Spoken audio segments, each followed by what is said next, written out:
Can we be told if we are okay? Yeah. Because the issue here is very straightforward. And we are with experts here. Firstly, in the health sector, and also in the trade union movement. So we are fairly well equipped. And the issue is about the impending strike by the Kenya Medical Practitioners and Dentists Union. The strike which is commencing tonight. I'm sure you are aware, at midnight. So I'll read this statement very, very briefly, and then my colleagues can chip in. Now, tomorrow, that is beginning tonight, midnight. Are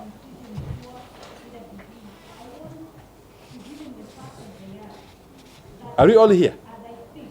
The media? Yeah, well, we are distributing information for those who are not present.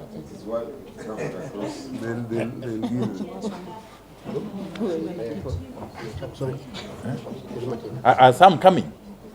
They'll share. Okay. You have experience with this issue of sharing. Okay, fine. Anyway, tomorrow, members of the Kenya Medical Practitioners and Dentists Union are beginning countrywide doctors' strike after talks with the Ministry of Health bore no fruits. As we know, the Health Cabinet Secretary has been very casual and dismissive in her approach to this matter. It could be a problem of capacity. We don't know. Consequently, from midnight, hundreds of thousands of visits to outpatient clinics will have to be cancelled or postponed. Tens of thousands of scheduled operations or surgeries will also have to be cancelled. Public hospitals, which provide most of the secondary and tertiary medical care, will have their emergency rooms, dialysis units, oncology departments, obstetric and neonatal departments, and other vital facilities shut. The country is therefore staring at deaths and complications that could have been avoided. Those deaths and medical complications will have to be blamed on the out-of-touch Health Cabinet Secretary and an uncaring Kenya Kwanza administration. We wish to make it clear that we stand with the doctors in this strike and their demands. It is our understanding that the doctors are not fighting for themselves. They are fighting for Kenyans, and especially those with no capacity to seek health services in private hospitals, and therefore must make do with public hospitals. In asking for health budget to be raised to 15%, the doctors are fighting for better health services for Kenyans. In demanding that the government operationalizes the Facility Improvement Fund, the doctors are fighting for the people of Kenya against a government that does not understand and does not care. We have seen the casual, reckless, incompetent, and overly simplistic manner in which the Health Cabinet Secretary has handled this matter so far. It is incompetence of the worst type for the Cabinet Secretary to keep lamenting that the National Treasury has not given her money. It is not for the doctors or Kenyans to look for money from the National Treasury. That is the work of the Cabinet Secretary. We are dealing with the government. Both the National Treasury and the Ministry of Health are under the Kenya Kwanza administration.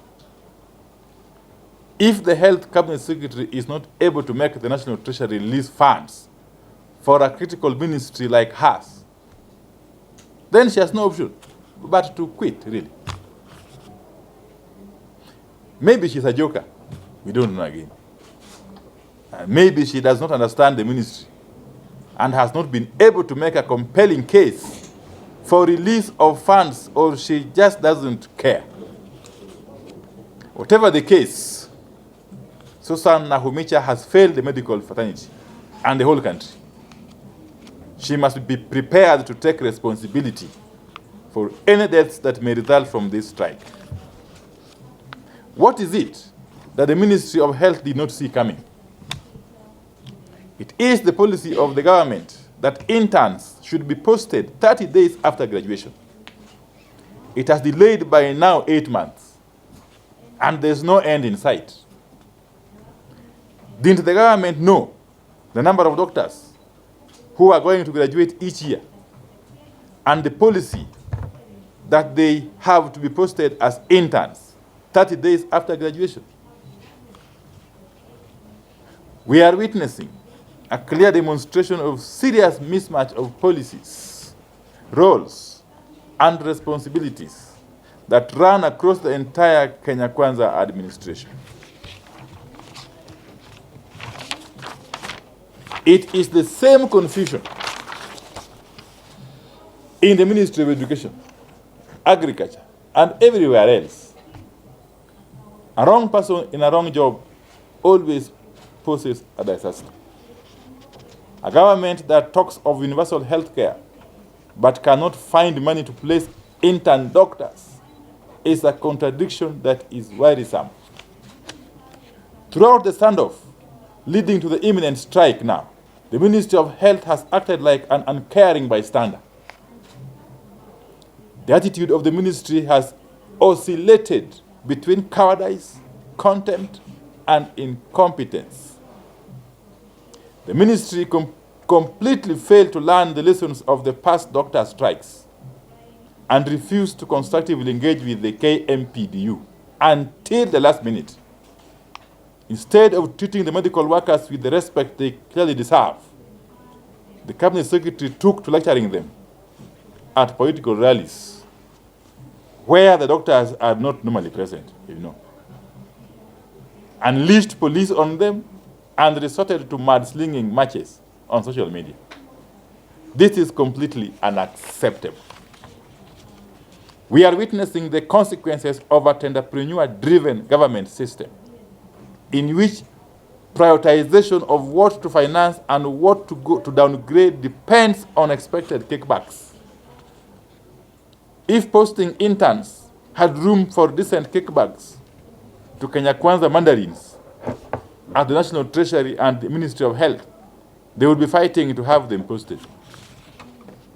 That is why there is money for affordable housing, alleged subsidized fertilizers, and edible oils, but none for intern doctors.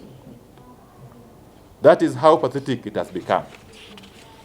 Beyond health, however, we are dealing with fundamental moral questions in this strike.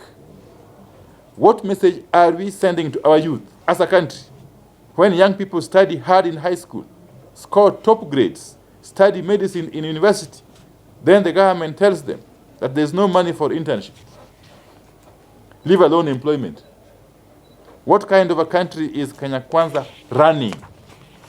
There's no doubt whatsoever that those doctors being brutalized or being addressed dismissively by the cabinet secretary are more intelligent than some government officers who are frustrating them.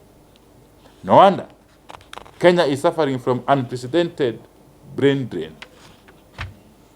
Kenyans are aware that health professionals are not properly paid. We are aware as a country that majority of our health professionals are leaving the public healthcare system for the private sector.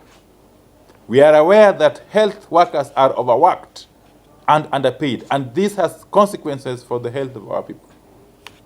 We demand that the ministry shares with Kenyans its plans for the people to access emergency treatment, critical care, maternity care, neonatal care, and trauma in the event that this strike takes off, as is very highly likely. Thank you very much. That's the end of the statement. And I won't add anything. My colleagues here will chip in whatever order.